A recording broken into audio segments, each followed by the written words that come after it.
Hello, my brothers and sisters.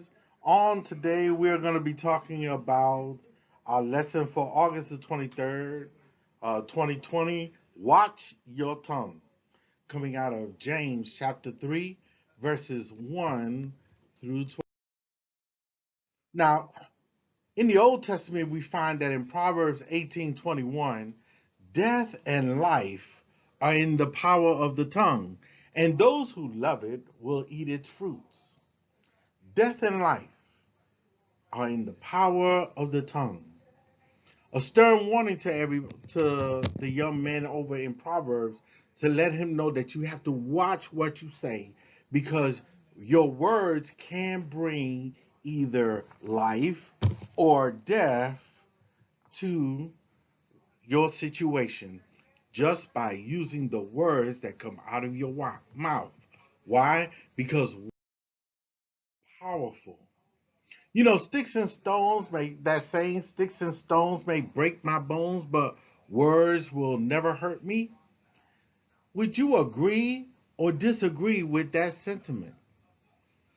You know, we learn those things as children, or sometimes our parents are the ones that actually teach that to us, that sticks and stones may break our bones, which, if you think about it, is correct, but words will never hurt me. I think our parents do that. You know, why would a parent teach a child such a slogan? I think it's because a parent wants to be able to give the child tools so that when they hear things that are hurtful, they know that they can survive it. But what happens when the words that you hear them that are hurtful, you hear them so often that it causes you to all of a sudden lose it, to actually be hurt by those words? I think that even though in a actual immediate sense, sticks and stones can break your bones, words can also hurt. Consider this. The gift of speech is a wonderful gift from God.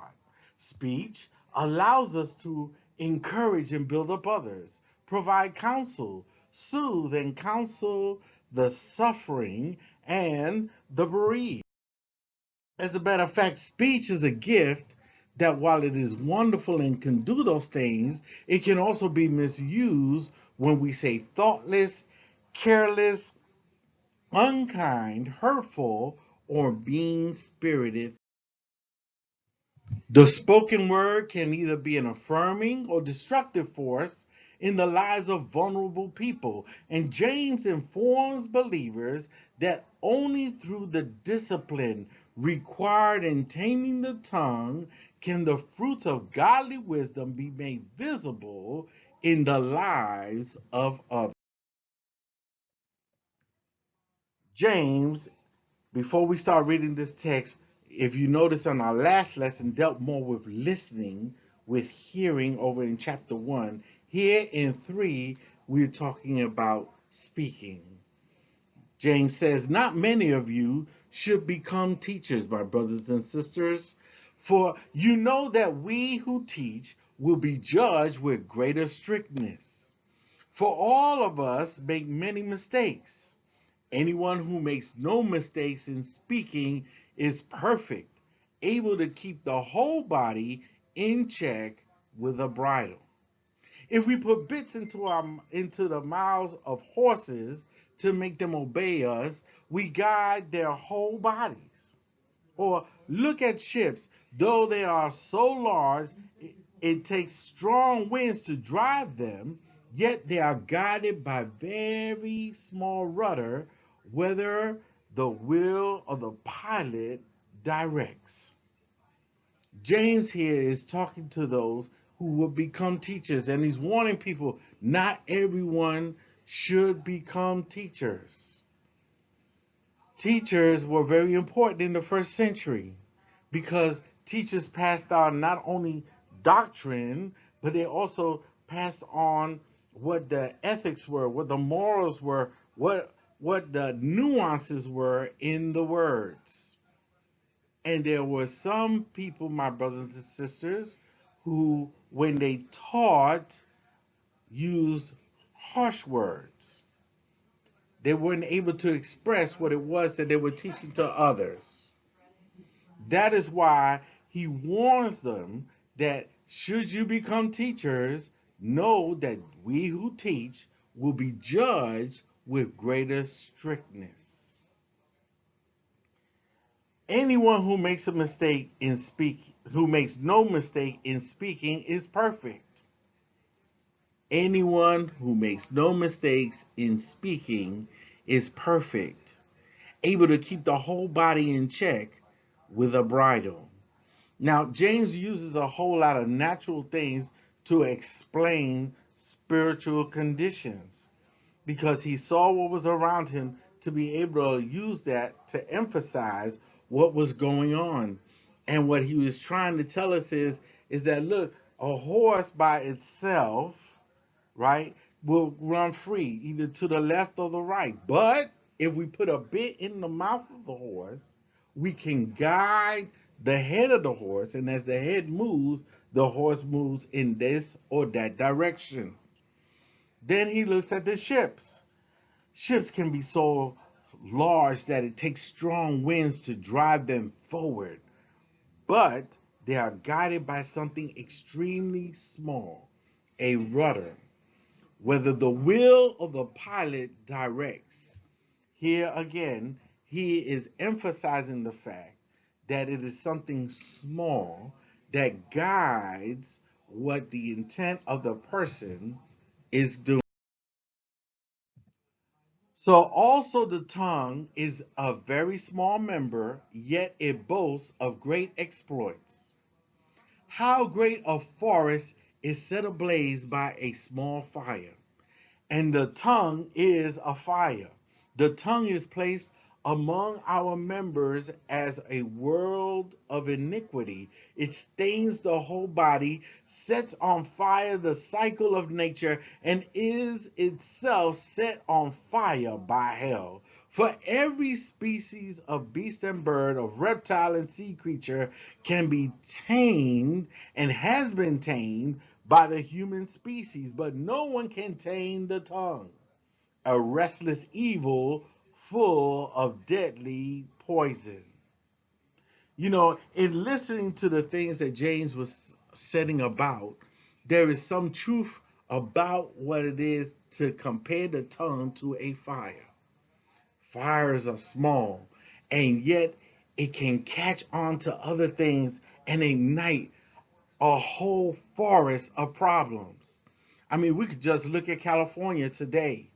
A small fire set ablaze, and now thousands and thousands of acres are being devastated by this fire.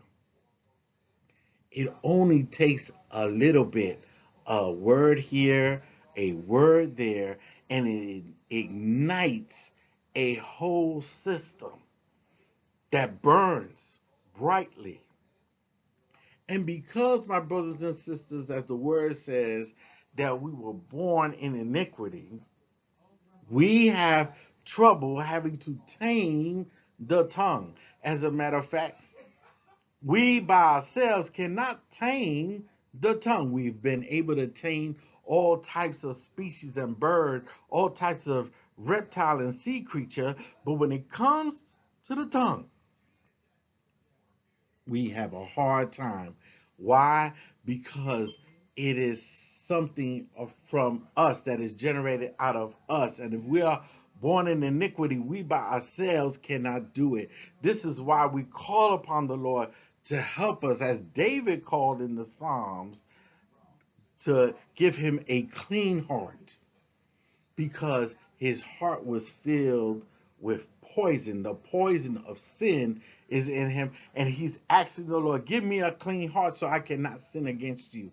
He seeks to be perfect against before the Lord, and to do that, he knows that his heart has to be clean. The tongue taps in to the heart and moves as the heart moves it. This is why Jesus says that it is not what comes in the mouth that troubles a man or hurts a man. It's what comes out of the mouth that does the problem. The tongue, with it we bless the Lord and Father, and with it we curse those who are made in the likeness of God. From the same mouth come blessing and cursing. My brothers and sisters, this ought not to be so. Does a spring pour forth from the same opening both fresh and brackish water? No. Can a fig tree, my brothers and sisters, yield olives or a grapevine figs? No. No more can salt water yield fresh. Who we are and how we are because of sin, we cannot do this by ourselves. It takes the blessing of the Father to work with us to help us so that we can gain control of our tongue.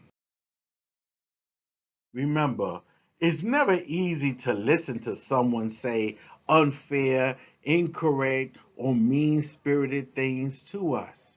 Yet, as Christians, we are not allowed to respond in the same manner. When we hear persons that are talking unfairly to us, that are speaking incorrectly to us, that are speaking mean spirited things to us, we are not to respond in kind. That is a hard thing to do. And yet the Lord is calling us to do it, to continue to move on and to not do as the world does, but to do as Christ does. Our obligation is to always show a dying world that we are the children of the living God. You must, my brother and sister, check yourself. You must, my brother and sister, not speak out of both sides of your mouth, providing a blessing on the one side and immediately followed by a curse on the other. Words are a part of our actions that shows the world who we are. Our words control our witness and give insight into who we really are. Yes, sometimes we can hide who we are in using our words, but sooner or later, if we are not careful, our words will demonstrate our true testimony, and we have to constantly discipline ourselves to make sure that we are not doing something that wrecks our testimony as a Christian, that removes people from thinking about God, that will direct them to think that we're hypocrites and not actually a child of the living God. Words are powerful, and yet God can use our words in ways that bring Him the glory, that bring Him the honor, that bring Him praise. Good words. Words of love, words of caring, words of trust. Learn to use kind words to show love, to consider what we say even out loud to ourselves in order to ensure that we do not hurt those who are around us.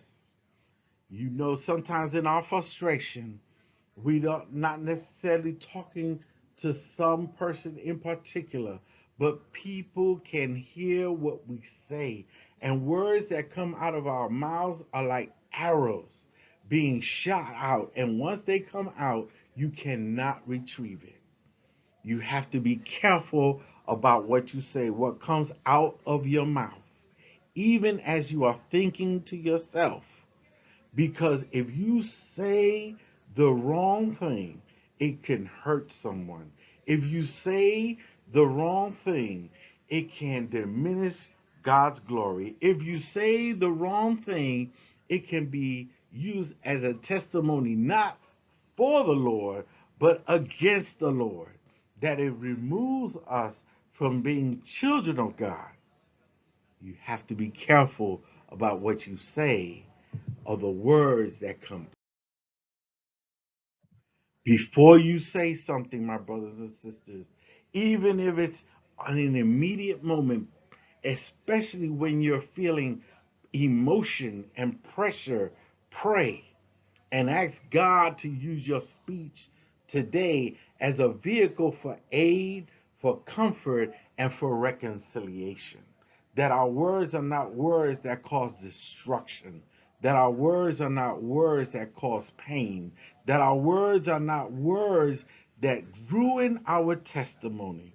For we work hard for our testimony, but our testimony can easily be destroyed by the words that come out of our mouth. Now, on next week's lesson, as we move away from speaking, we're going to talk about thinking. Think first. Throughout history, many have risked their lives by resisting oppressive regimes, thus saving the lives of others. What motivates a person to defy evil and choose to act for the good of strangers? James compares and contrasts the consequences of using wisdom for righteousness or for evil. We'll talk about that on next week. God bless you. God keep you and be blessed.